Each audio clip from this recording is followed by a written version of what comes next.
Thanks for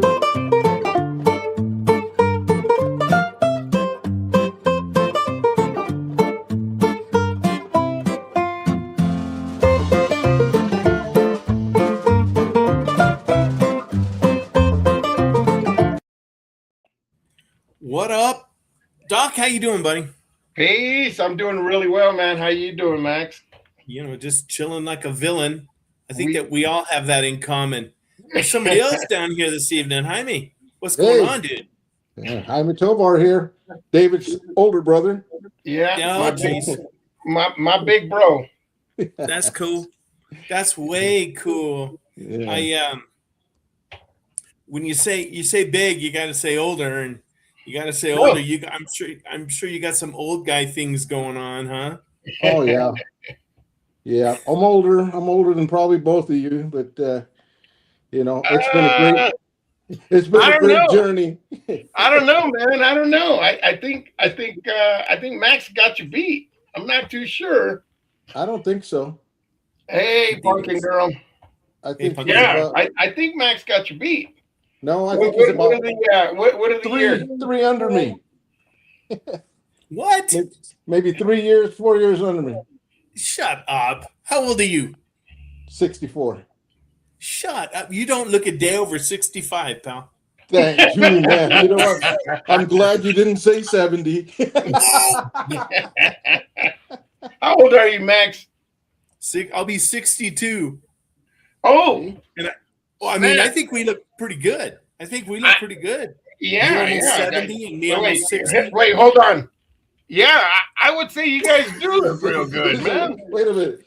Max and I look good. What happened to you, David? Wait, hold on 1 second. Yeah, he's my older brother. Oh, it's all He's the only one with hair in the family. When he did this, when I was younger, my hair was like this. Yeah. And these guys are like, look at his hair. Yeah, look at his hair now. That's right. Backfires. I keep telling my girlfriend, I'm going to let my hair grow. I got to get it to grow down towards the front a little bit. But just comb it forward and do the Edgar. It's in style. The Edgar.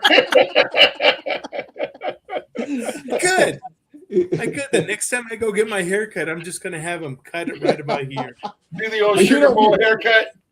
You could get tattoos now. Do you see that? Where you have your hair short, but they'll tattoo it and then give you a fade or they'll line you up and make it look like it's real. I'm sorry, man. But my luck, that tattoo will start sliding to the back of my head too. I can't imagine. In our line of work, and we all three of us have, been in law enforcement. I'm from a very small town. I know you guys are from a small town too. Mm-hmm. But the only tattoos I ever saw growing up, my brother came back from Vietnam and he had an eagle on his forearm. And then I think that was pretty much it. That was the only tattoo that I ever grew up around. Mm-hmm. When I went to work for the sheriff's department, you got to do strip searches. Oh, yeah. I have seen some tattoos that shouldn't be geographically placed. I agree. I've seen good work. I've seen some really good work. And I know that we all have seen the zigzag guy tattooed somewhere. Oh, Ashley Roachcliffe. Yep. Zigzag man. Yep. Zigzag, the hot stuff devil.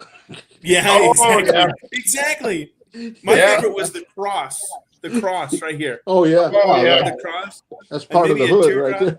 Yeah. That's funny. Oh my gosh. But the new thing now is it's so much more accepted. It's very accepted to have tats, to be, sleeved. And we're not talking guys our age that own those tattoos. Mm-hmm. We're talking young guys and young girls that are completely tatted back. And it's just the way they live now. I had a lifer get out of prison, and I was taking him. I think I had to go get him some hygiene and some clothing because he had just gotten out of lockup after doing 25 years. And we're driving to Walmart, and he's freaking out, and he's looking out the window, and he's telling me, "Hey, Dave, these women have more tattoos than men now." Because he did not, it didn't click, 25 years locked up. He gets back out, and women are sleeved now. And that's just part of today's society. I mean, that's the norm. It's not uncommon. And he was tripping out. He's like, man, I didn't even get sleeved in prison. How are these young kids and girls all tagged down? I go, well, welcome to the new world, man. They're cheaters now, though. You see the new thing? They put you out. They put you under. And they do a complete all the way around, the whole upper body and the whole leg, most of the NFL players that you see heavily tatted, they're getting put under. They're getting all their work done because they can recover in weeks and they can still go back to play. Whereas, I got to go in and get a little bit more. They're in there all the time, and then they can't practice because infection. Yeah, no, they're getting put under, and you're talking 10, 15,000 at a shot, but you're getting it all done. Yeah. Wow. Well, one of the kids that I work with, because they're all kids, and one of the kids I work with is he has the back of his hands done. He's got his fingers done. We've always seen like the fingers. Whatever you or Thug Life or that's what Mud Lover has on her finger on her Thug Life. Thug Life. But this kid, I mean, he's got and there, like you said, that there's a lot of money invested in that stuff. There really is. And I know, Muddy. No, I don't. But and you notice, right? No, not just no. Don't even talk about that anymore. Broken Girl got some lips tattooed on the side of her neck here, along with a spider on the other side, and thugs. I had a lot. I had a lot of work done. Jaime's hair up, done all the way around the back, and the beauty part about it is you go find an artist, and for me, I was like, hey, I'm your canvas. What do you want? I said, I'm the canvas. You're the artist. So he started, and then go back, and of course they hit you hard. They hit you hard, money wise, and then you go back and then you become friends, and then you're recommending them on Facebook, and then just give me this much the next time, and then you get some more work done. Oh, you're good, bro. Just come to my party tonight, and hey, take your shirt off, bro. Show him what I did, and boom, now he's got more clients. So it's pretty cool the way it works. Well, yeah, and what's funny is again, like when my brother came back from Vietnam, when they were in Saigon, that's there's the main streets. That was just what they did there, and I'm sure they did a bunch of other stuff. Yeah. But to come back home, and it was frowned upon. It was one of those things, and you talked about being a female back in the day, that if you had any kind of ink, oh my God. Oh yeah. You were a horrible, horrible woman. Yeah. You were a painted lady or whatever, or ill-gotten gain, that kind of stuff. And it's funny because now the thing is to friggin' do the eyeballs. I've seen that. Now, no. Not even on a bet. No. Not even on a good day, not on a bad day. No. Sir. No, that scares me. This kind of stuff scares me too. That kind of stuff scares me. That kind of stuff up here hurts like hell. Check this out. Correct me if I'm wrong, Jaime. I don't know how long your last tattoo or how long it's been since you got your last one, but the last tattoo I got, it hurt. It hurt like heck. I mean, and unlike any of the other ones that I got, because I've got various ones, I'm not completely covered, but just about every area, it hurts. That little AR right there, that's an AR, by the way. That little one. My daughter-in-law, let's go to Vegas and I'll get tattoos. I'm like, Oh my God. So I'm looking. They had a special. I'm not kidding. It's $25 for any tattoo off this thing. And she's gonna get some stuff. She's like, "Are you gonna get one?" I was like, "Oh, hey, there's an AR." Good God, that hurt more than anything I ever got. I was sitting there going, "Holy shit, I haven't done this in a long time. I'm Yeah, not doing right? this again." Yep. You know, it's funny.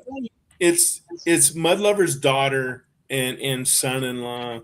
You know, they're 30s. That's their thing, and they're both tatted back. They're both tatted all the way back, and he works in retail. He's a boss for a big retail outfit, and don't get me wrong, their stuff looks good. Mhm. Their stuff looks good and is very professional, and that goes back to the zigzag guy, you know, or all the crosses or whatever. But when you find, like you said, Jaime, when you find a good artist, and they're not tattoo guys anywhere, they're friggin' artists. Yeah. Yeah. You know, Yeah. and like I said, this kid I work with, man, and that's his thing. Oh, I want to get sleeved, and I want to, dude, they hurt. I've got Michael the Archangel on this shoulder, and I've got a tiger on this shoulder. I've had this done twice, and the last guy that did it, and this was just outlined. That's the way I wanted it. Mhm. And I'll tell you what, it hurt so bad. Oh my God. We had to take breaks. I had to go outside. I mean, it hurt. It friggin' hurt. And then the guy that did it was a jerk. He kept trying to push. Yeah, because it's Mudlover's son. Yeah. So he's trying to push his needle all the way through the front. Oh my God, it hurts so bad. He wanted you to earn it. He wanted to see you cry. That's what it was. My first tattoo, I had a dragon put on my back. Probably about that much on my back. This much. Went, got outlined. She's like, "Come back in 3 days and we'll shade it." So sit in a chair backwards. I'm hugging the thing. I'm not kidding. I fell asleep. Really? I was snoring, and 6 hours later, she's like, "Hey, we're done." I was like, Wake up. got all of this done. No problem. I get that little AR, and I was like, "Jesus, how did I do this?" I was like, "Please hurry." You're like this. The old age ain't no joke, man. It's not. Uh-uh. It changes stuff. Yeah, It does. And then It does. I talked my daughter into learning to tattoo. I'm like, "You should learn to tattoo." She's like, "I go, because you're a really good artist. There's no difference between picking up a machine and just." So she did, and I was like, "Okay, I want one here. I want one here." She's just Now I got to be artist. Hey, Yeah. speaking of first, Jaime, what was your first lowrider? Because I was talking to Max before you got on, and I seem to remember two of them, but I don't know if they were your first. I remember you had a root beer brown lowrider, and then and correct me if I'm wrong, it was a Apache or a Comanche or. I had my very first lowrider was the '67 Camaro that I bought from Gustavo, our older brother. He moved to Hawaii, left the car, and I'm like, "I want a lowrider, and this is a hot rod." So I was lowriding in a hot rod. So it was a green '67 Camaro, and that was my first one. And then I don't remember that one. I don't remember that one. But again, yeah, I was. You were very young. Yeah, I was a lot younger back then. Yeah. So that was my first one. Picked up a '63 Impala. Picked up a '75. Before the '75 Cutlass, I had 5 '65 Impalas, not all at the same time, but one would break and I'd get another one. They were only $500. Yeah. And a Super Sport, a '65 Impala Super Sport. Oh, the motor's blown out in that. Well, my dad would help me take that motor out of the '67 Camaro that I crashed. He'd take that motor out, put it in the next Impala, and we just kept moving it down the road until I finally got that '75 Cutlass. Well, you know, it's funny because I'm not now Muddy Muddy she likes lowriders. She likes the custom aspect of it. Hey, man. Adriana, Theo and Dad. Hey, Danda. Adriana but just had a baby not too long ago. Congratulations. how you feeling, Adriana? How you feeling? Everything going well? Yeah, she is. But you know, so Muddy, that's her world. She liked that kind of stuff. Me, I'm not. I can appreciate the work, so that kind of brings me into the next thing. You know, you sounds like you do. That's a good thing, Adriana. I'm I'm very not happy. dying anymore. So you do all the motor work and everything yourself? I get a lot of help. Yeah. My dad was a shade tree mechanic, and my older brother got to do everything on the top of the motor, carburetors, heads, everything on the top. My dad stuck me under the car. I had to do everything underneath. And I'm like, how come I Hey. can't be up there? No, that's your older brother. He got first choice. I'm like, damn it. So I had to do all the transmission work, everything underneath the car. That was me. That So was I all learned, you, huh? yeah, from my dad. And then my brother went to Hawaii, and oh yeah, I get to start working on the top of the cars now. And yeah, go in the garage, and I need you to take that motor and that drill over there and start honing out the cylinders. I'm like, this ain't mechanic work. This is grunt work. But you know, he taught me everything I know about, you know, automobiles. And you know, you get to a point where if you get to a point where you get stuck, you YouTube it. YouTube Everything's on there. University. I recently put a disc brake kit in my 52 Impala, and I had a friend of mine that was a mechanic, for retired mechanic. He had a business for like 45, 50 years. He came over, and I thought he knew everything. He's like, well, I don't know where that goes. And I got the TV in the garage, pause. I'm like, is that where it goes, Dave? And he's like, yeah, let's put it on. So between him and I'm not kidding. Between him and I helping each other off the ground to get up, because Yeah, right. you can't do it yourself. You can do a few, but after a while, you're like, hey, give me a hand, bro. It's hard getting up. The recovery time from that, but I learned from my dad mostly, and it helped me out to build these. So the motor wise, I could help. You know, I can't rebuild a motor, but it doesn't seem that hard. It's a lot of it's common sense. I just can't remember which bolt goes where, and that's where a friend would like, oh yeah, those go on the top head or wherever. Exactly. And you know what's funny is I have buddies that can do that. I got a buddy that'll go, and it's funny because it's Mud Lover's cousin's husband, and he's a cool guy. Dude, he can look at a bolt and go, that's an exhaust bolt. That's a friggin' Really? I'm like, bro, I don't have that. I didn't grow up with that kind of stuff. Yeah. You know, my dad, he that was not his thing. So I really didn't get into that kind of stuff until there was a need for it. Now, the caveat, and anytime I can talk about Mud Lover, I will boast on Mud Lover. Ask Doc. I do it all the time. Oh yeah. She can rebuild a motor. Her dad wanted actually boys, so her dad taught her how to do everything. Wow. She can rebuild a motor. She probably could do a transmission if she looked at it long enough. She's got that thought process. Wow, that's great. She can roof a house. She can, I'm just like, I'll tell you, we had got. Wait, Max, how's that black eye, man? All she has to do is listen. All she has to do is listen. You know what's funny is you know. No, I know. Me and Mud Lover, out of us. Not that I want to do that stuff, but yeah.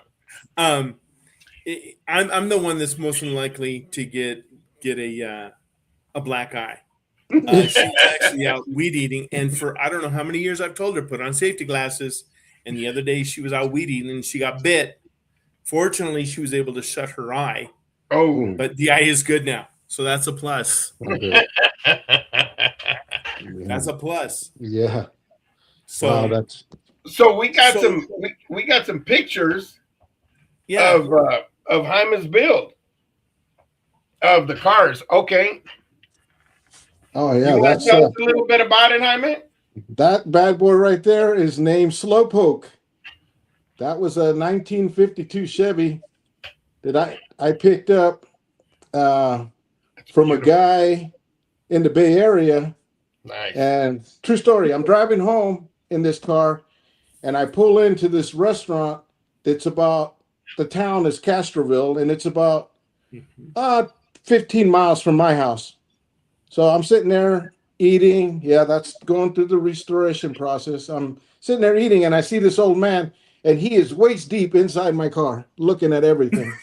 And I'm like, let me go out and find out what this old guy's, looking at. I walk out there and he goes, "Hey, is this your car?" I was like, "Yeah." He goes, "You know what? This used to be my car." No Oh, way. I said, "Really?" He goes, "Yeah, I sold it to a guy in the Bay Area." He goes, "Is it missing the e-brake handle?" I said, "Yeah, I'm going to start hunting for that." "And is it missing, there was some other parts?" And I'm like, "Yeah, it's Sure. missing." He goes, "Follow me to my house. I have them. I'll give them to you." Oh man, It was his car. it was So- meant to be. I'm not kidding you. I would go in everywhere in that car, and any car show I stopped at, "Hey, is that Ruben Cano's old car?" No way. Yeah, yeah. So here I am battling this. Is this Ruben Cano's car? Yes, it used to be. It's mine now. Okay. I go. Are you guys familiar where Turlock is? Yeah. Oh yeah. Okay. So I go to the Turlock swap meet, and that is 3.5 hours from my house. I'm walking behind two guys. They're like, "Oh, look, there's some 52 parts." "Hey, have you seen Ruben Cano's 52? I'm like, No. "Oh my God, are you kidding me?" I was like, "Excuse me, that's Small my car towns. now." And they're like, "Oh, he sold it?" I was like, "Yeah, we were just about to comment on how clean the chrome is on it." I was like, "Yeah, that's why I bought it." Wow. And Doc and I had talked about that growing up. Being from small towns, you always, if you drove by something, Oh yeah. it was like, oh, so and so's there. You go to the Yeah. football game, okay. There's Mike's truck. There's da da da da da. There's and that's just the way it was. And going And that through was town, Cano the 52. bad thing about that was the cops knew who you were too. Oh yeah. You know, Scarface and McFarland. yeah. Oh yeah, I remember him. If you had a lowrider and you had 520s on your car, you were getting pulled over and you were getting a fix-it ticket for everything. Yeah, I remember that Scarface. Did he break out the tape measure, or did he use the glass bottle of soda? He would just eyeball it and go, "It's too low. Your tires are too small. Your window tint's too dark." I'm like, Yeah. "Just give me a ticket." He had a Yeah, lot of scratch death it. threats Yeah. in that town. Yeah, but back then you didn't have to pay a fine. You would take it, you'd put some regular stock wheels on it, you'd peel the tint off, you'd fix everything, drive it down to a cop that's down the street, and they'd sign you off. And that was it. That was end of story. Yeah. And Now- then you go home and put them back on. Yeah, and then now it's a fine, and you Oh, have to heck pay. You have to pay the police department to sign you up. Some Yeah. of those guys are getting their friggin' cars towed. Yeah, they were towing our You know- cars too. Wow. Doc and I were talking beat about, Vito. Yeah, Vito was awesome. Yeah, Whoa. that's my 40. That's my 41 when it was. It used to be butternut yellow when I picked it up, and I didn't like the color. That's the butternut, Wow. and that car was in an estate from a 90-year-old man in Colorado, and Wow. his kids started fighting for the car, the property, the houses, everything this old man had. And he says, "You know what? Screw all of you guys." And he put this car up for sale, and a friend of mine bought it, and I bought it from him. But yeah, his kids were fighting for everything, and I ended up picking this bad boy up, and I got lucky. Wow, Yeah, that is that. beautiful. I was actually looking for a 1940 because 40 is the last year that they actually had running boards, Damn. Okay. and the 41 did away. If pretty much Ford, Chevy, they did away with the external running boards, and they're inside. If you open the door, it's a big step because Yeah. the running board's inside. But I wanted that, and I found this one and another one, and I was like, oh, I guess I'm taking one of these two, and this is the one. This is after we painted it candy brandy wine. Oh my. Yeah. Wow. I had a car of candy brandy wine once. It was a Grand Prix Easy. that I bought off George. Well, you know, so I mean, beautiful cars, beautiful. Do you do? So we talked a little bit about the motor and the trans, the bottom and the top of the motor. Did you do the finish work or you farm it out? The actual spraying on the 41, I had a friend of mine who's no longer a friend of mine paint it. It happens. Yeah. He promised the world and delivered. So I finished that car. He sprayed it, delivered it. I'm like, there's no shine. I paid for a candy paint job and it doesn't shine. Oh, just wax it. And I mean, I ended up running, and this is something that's very common in that world is you're always looking for a good deal. And oh, my homeboy. Yeah. Well, Yeah. what they don't tell you is that homeboy is going to screw you if you don't know. Yeah. So the electrical was all off on that car, which why it was off, I have no idea. He's not supposed to touch any of that. And he just shortcutted a lot of it. So when I got it back, long story short is I went to town. I started wet sanding it and I started buffing it because when I was a younger kid, I got a job as a lot boy. And Oh my.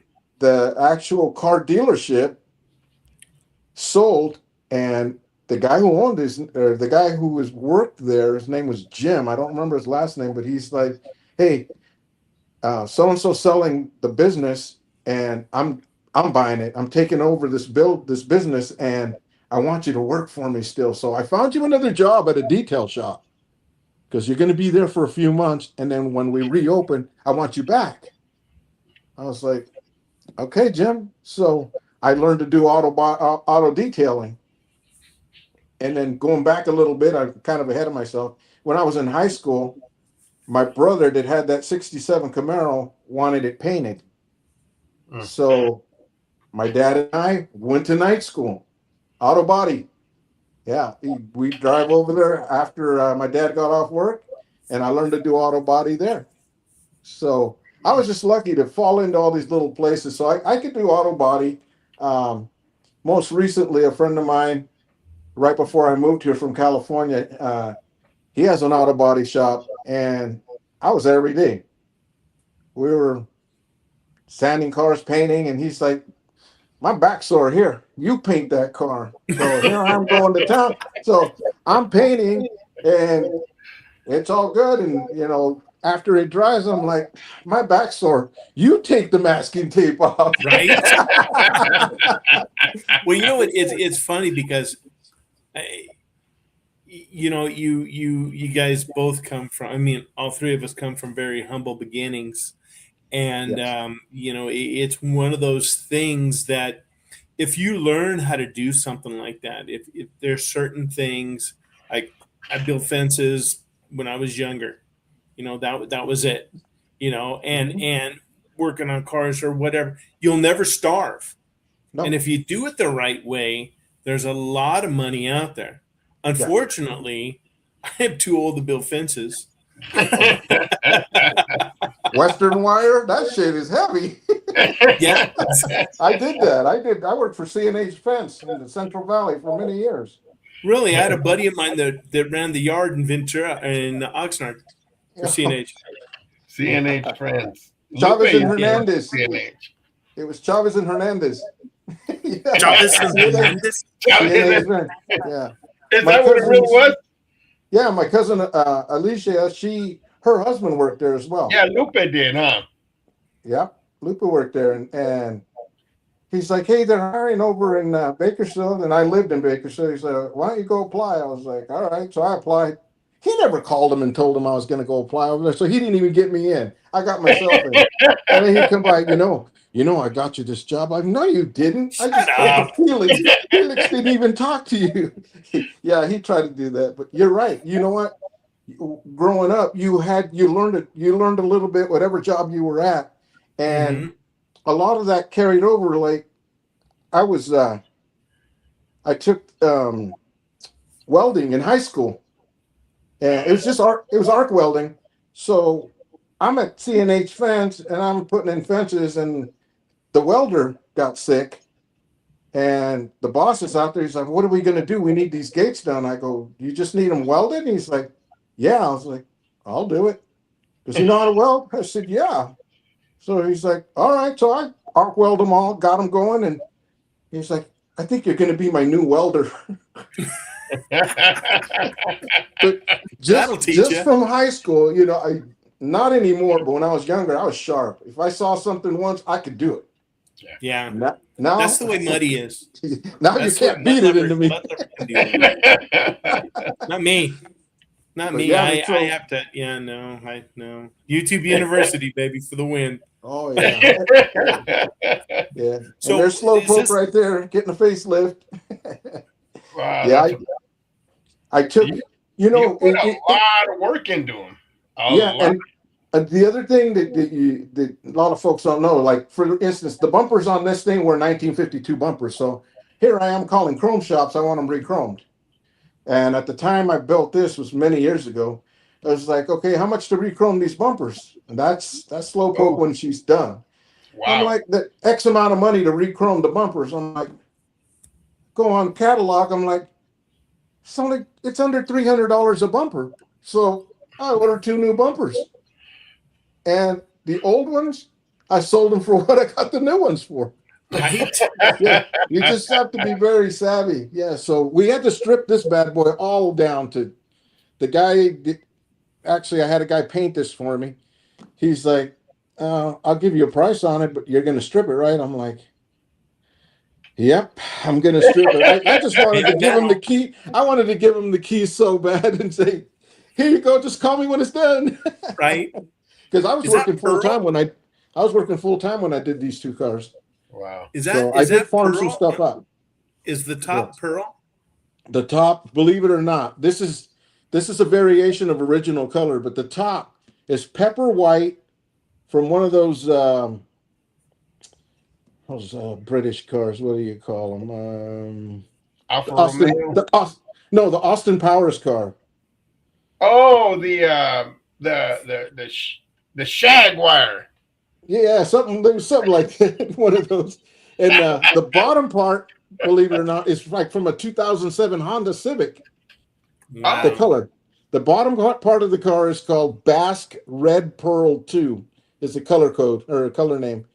And at the top was pepper white, but we also put pearl on the top. Yeah, Nice. I can see the pearl. Put a silver Yeah, I can pearl on see the top. pearl. Yeah. That's beautiful. Yeah. And you know what's funny is you were talking about your green Camaro, because all 3 of us saw a green Camaro in our head. But you remember, there were only basic colors back then. Yeah.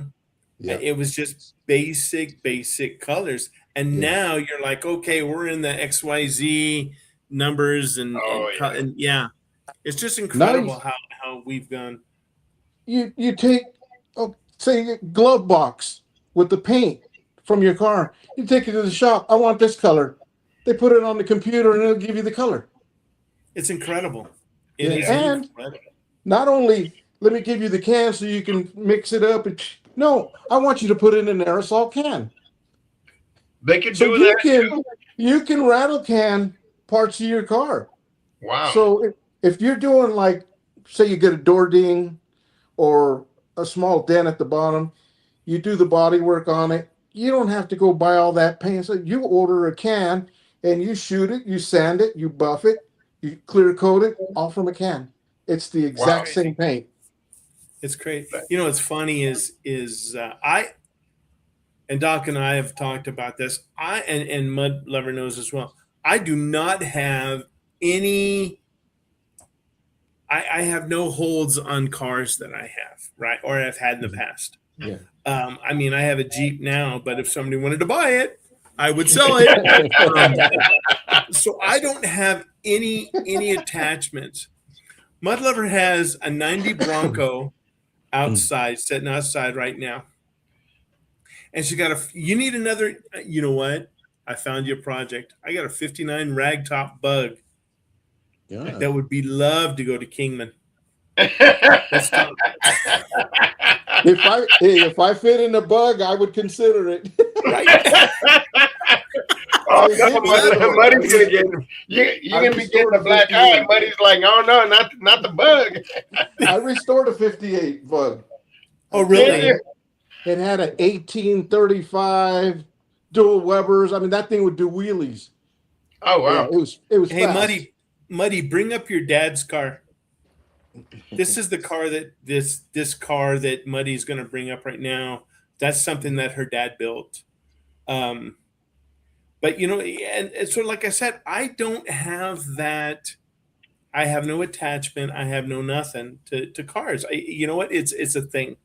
It's sad because I do, but money talks, and yeah, I tend to. Oh yeah, oval window. Yeah. It's a 57. And that thing's got discs, center lines all the way around. And I think it's got an 1835 in it. Yeah, that's sweet.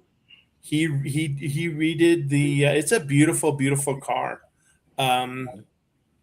He actually did the interior for her mother, and that was her daily. She drove the heck out of that thing. Yeah. And now that he's passed and she doesn't drive anymore, so it just kind of sets. So it's unfortunate, but it is what it is. I sold so many cars, and I still remember today exactly what I sold them for, and I still kick myself for selling them years ago. I have a serious attachment to cars. It doesn't go away. And right now, I'm still looking for a 1973, and I put that out onto the internet again. If anybody out there has a 1973 Monte Carlo, I was just about to say yours was what, blue and white? Yeah, it was blue with a white vinyl top and 520s on it, and it was. And I'll sell it. I don't get attached. I'm looking for a 73. Yeah, there's an attachment there, buddy. Yeah, and I'd buy it back right now because I sold a 57 Chevy 2-door hardtop Bel Air for $500. I threw in the front and rear extra bumper, wiper motor, and interior parts that were extra. I put them all in the trunk, and the guy goes, "Hey, what about all this?" I go, "Comes with the car, $500." Wow. Yeah. Yeah, I like I said, I don't have that, and it's funny is with her Bronco, I've tried to sell that. I've had it sold a couple times, and she said it's either you or the Bronco. So I'll stay. Yeah. And then selling cars, you go to a car show, and like my convertible, everybody flocks around the convertible. Wow, what would you sell this for? I'm like, honestly, there we go. There we go. Beautiful. Like, honestly, it's not for sale. But if you give me the not for sale price, maybe we'll talk. Right, exactly. And what would be the not for sale price? Just out of curiosity. On my convertible right now, I have it insured for $150. So does that price change when you're pissed off at that car? Not very much. Not that one. That one can run over his foot and he won't be mad at it. Yeah. When I got a hold of Haggerty, I'm like, I need insurance. And they're like, okay. And the 52, I insured it for $50. The 39, I have insured for $50. And when I submitted the cost I wanted on the 41, they're like, We need proof that it's worth that. So I shot him a lot of cars that were on the market, on Facebook, on different websites, Sure. and they were up in the hundreds. And he's like, "What makes your car so special?" I shot him the pictures. I shot them to you. I shot them to you guys of the suspension I put on the 41. It's all got all modern suspension. And as they got the pictures and they called me back and they go, "Yeah, you're insured." Just like that. And the reason Well, I yeah. put that whole suspension system in that 41 is, of course, the 41 they used to drive on dirt roads and it drove like an old truck. The suspension's all beefed up on them. And Mhm. I had talked to at a car show. Of course, that's where you get all your info. A Sure. guy that does that does vehicle appraisals, classic car vehicle appraisals. And I told him, "Hey, that car right there," I said, "I'm thinking about putting a modern suspension and on underneath the whole thing." And he's like, "Hydraulics?" Like, no, coil over shocks. He's Mhm. like, "Oh yeah." He goes, "You're looking at big dollars, and you know what? That doesn't affect the value of your car. As a matter of fact, it increases the value." So Wow. There you go. so Very cool. that whole suspension system I got from Jimenez Brothers in Riverside. These guys manufacture these things, and I met them at a car show. Oh man, 20 years ago when these kids were just starting, and they had a booth, and nobody would even talk to them because they're kids. No, these kids Right. don't know nothing Yeah. about What do you suspension. Well, know? yeah, well, I called them up later, and I'm like, "Hey, I really need a suspension system for my car. I need the two Mustang two front, and I'm ready to buy." And he's like, "Okay." I go, "Well, can you guys put it in? Because I'm still working right now. I don't have time." Because I'll tell you what, I'll talk to my brother. He calls back. He goes, "You know what? We can do it for 15." I was like, he goes, "But you have to buy it too." I was like, "Yeah, I get it." I go, "Now 1,500? No, 15,000."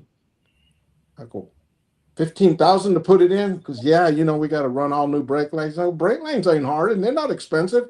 Because yeah, but we have to do the whole thing. I was like, "Okay, just sell me the parts." I get a hold of an old mechanic from retired from the military. And my buddy that I told you guys was doing working at his paint shop, he said, "Yeah, just have Chris do it." So I go to Chris. I'm like, "Hey, how much would you charge me?" And I showed him the pictures to put this in my 41. He goes, "Oh, bro, that's a lot of work. I got to get six." I go, $6,000? No, 600. I go, "When can I get it there?" I know, right? He goes, I'll give you a call and we'll do it." So he calls me. No, I call him because it's been a month. I'm like, "Hey, Chris, what's going on with this thing?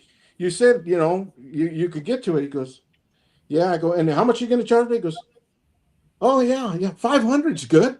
All I'll day. wait another All 2 day. weeks. Get 'em "Hey, down can to I drop it off now?"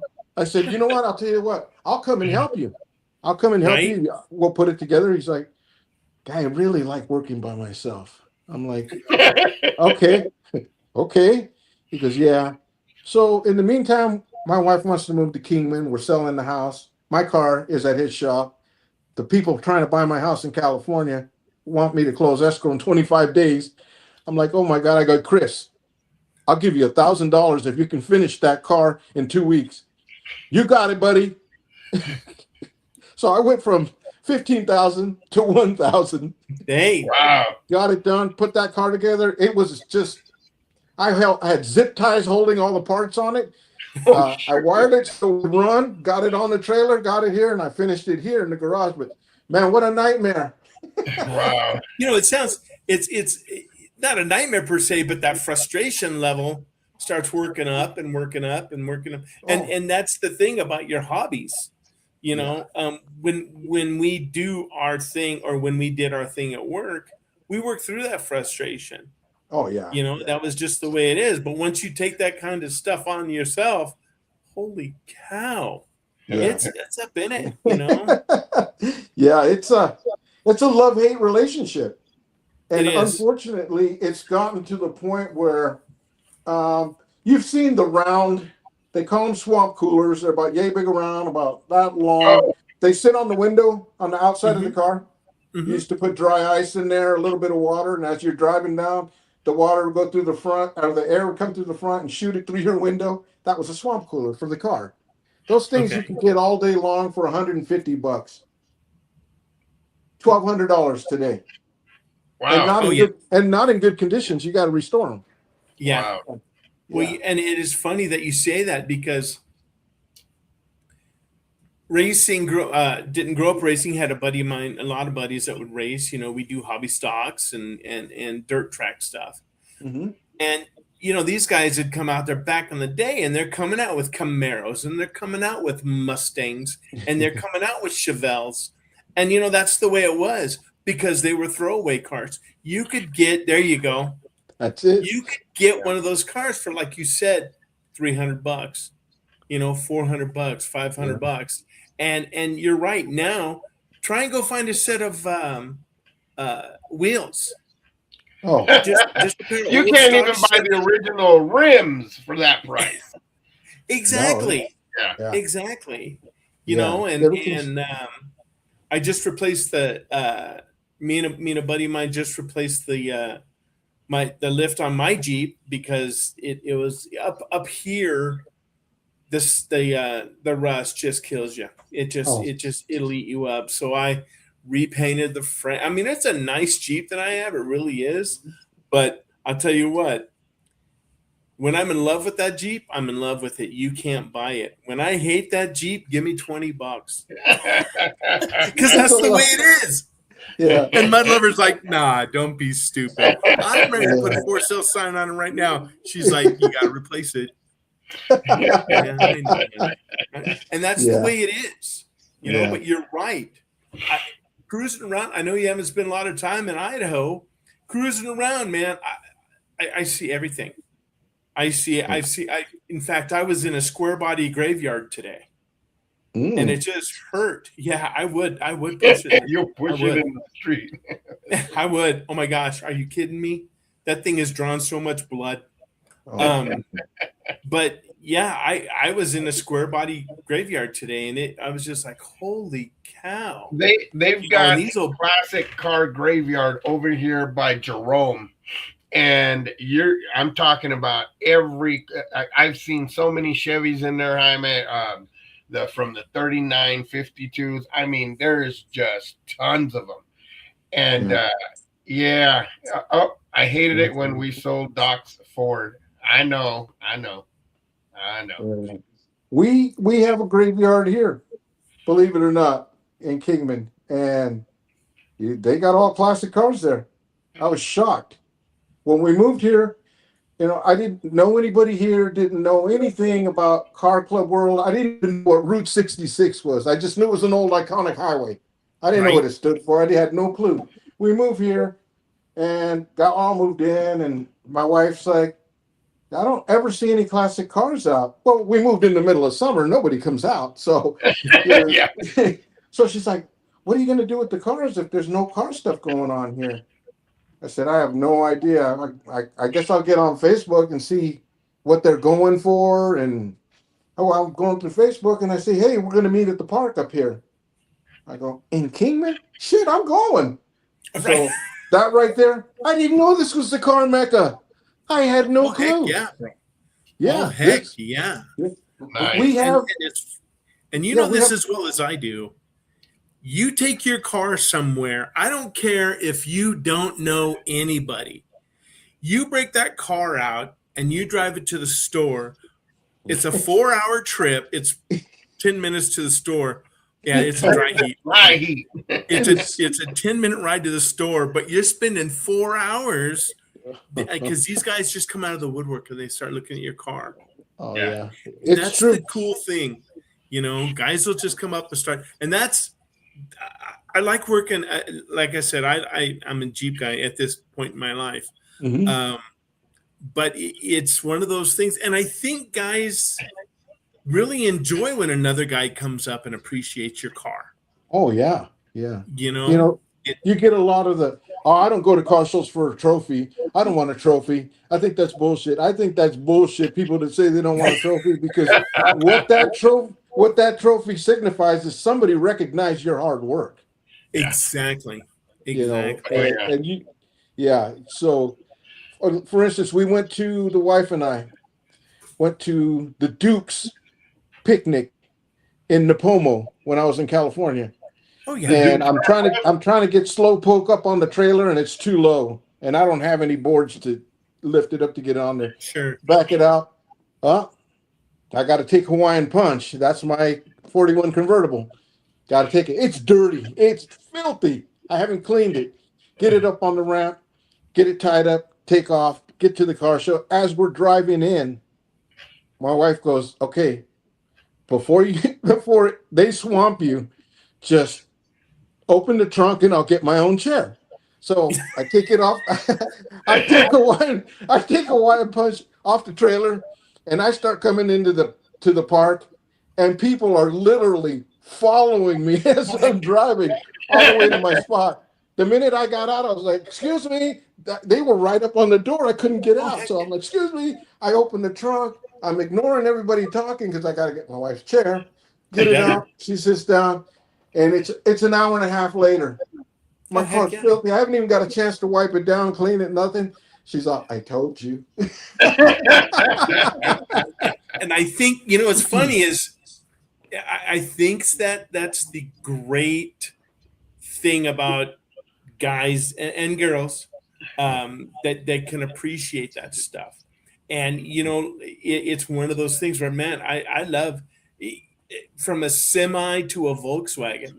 If they're done the right way, oh my gosh, are you kidding me? Oh yeah. Because like I said earlier, I'm not a lowrider guy. Never really. I can appreciate the work, and that's the only thing that I like. I mean, because if you're not bleeding on your car, you're not doing it right. And I think all three of us know about that. Oh yeah.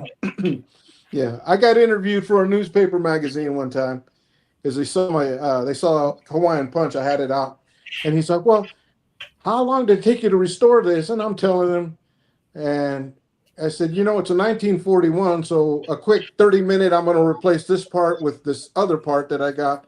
Turns into like a 2-day job." He's like, "What do you mean?" I was like, "You can't take some of those nuts and bolts off that have been on there since 1941 factory." Good luck. I said, Yeah. and I still have knuckles, so I'm all right. He put that in his newspaper article. He stated he still had knuckles. Well, what's funny is people don't understand that, especially folks now. You come at it with an impact gun.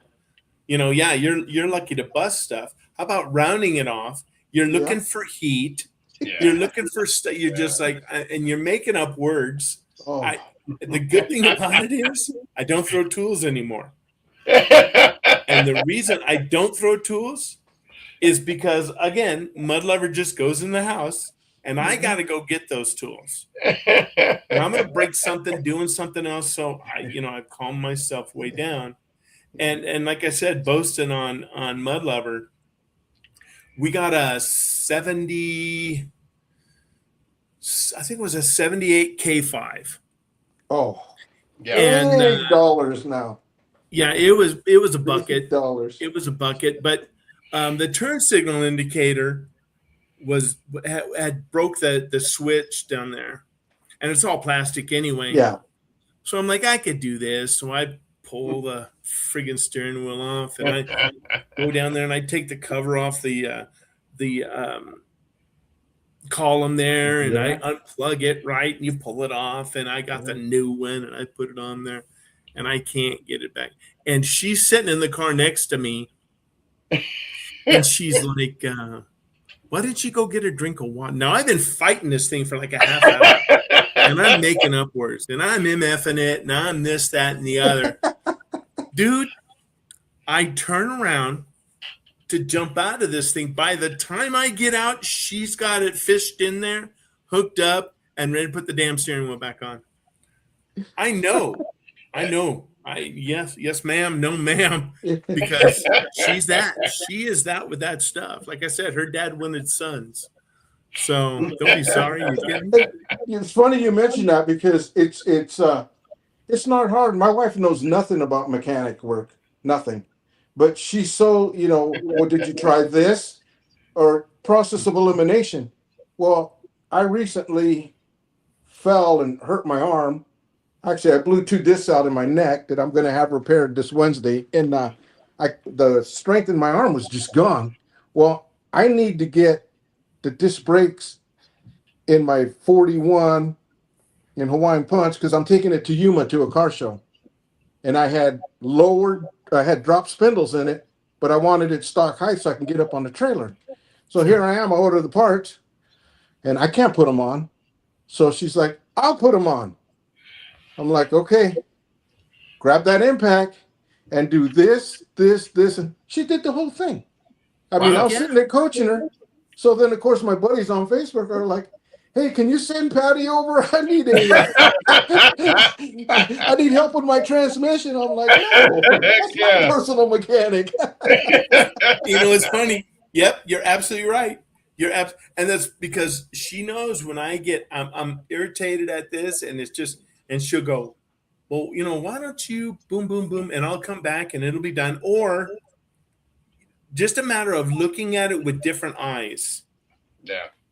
Sometimes you look at it with different eyes, and I've had this one apart a couple times, and like I said, I painted the frame. I'm doing some rust over paint. I can honestly say that a fresh set of eyes, and then Sherry has a level head when it comes to things where it's just and I'm trying my best to get it done before she gives me her advice, because that man in me wants to get it done.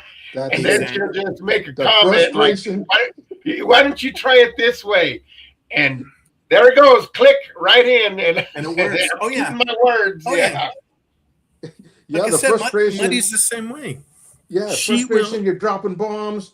You're like, your mind is fixated, and then, oh hey, did you try flipping that thing? I'm like, yes, I did it twice, but since you're here, it's going to work. Exactly. How do you do that? How can you go look for a 1/2-inch drive, 3/8 socket? I can go look for it. I can't find it. When she does, boom, it's right there. Takes things apart because she watches, because when I take stuff apart, I'm good if I can put it back that day. Yeah, like if I have the part and I can swap that part out, I'm good. Like the same mechanic in the car building world, you can't hurt my feelings. I used to have my dad tools growing up. Right. What's the other one? I used to hold the flashlight for my dad. Oh man, yeah. You're not holding it straight. Yeah. How many times can you screw up holding the flashlight? Wait, looking back at it now, damn well he was frustrated because he couldn't figure it out. So let's blame the flashlight holder. That's right. You see that spot? You flash the light there and you don't move it. Then he puts his Not head in my eye.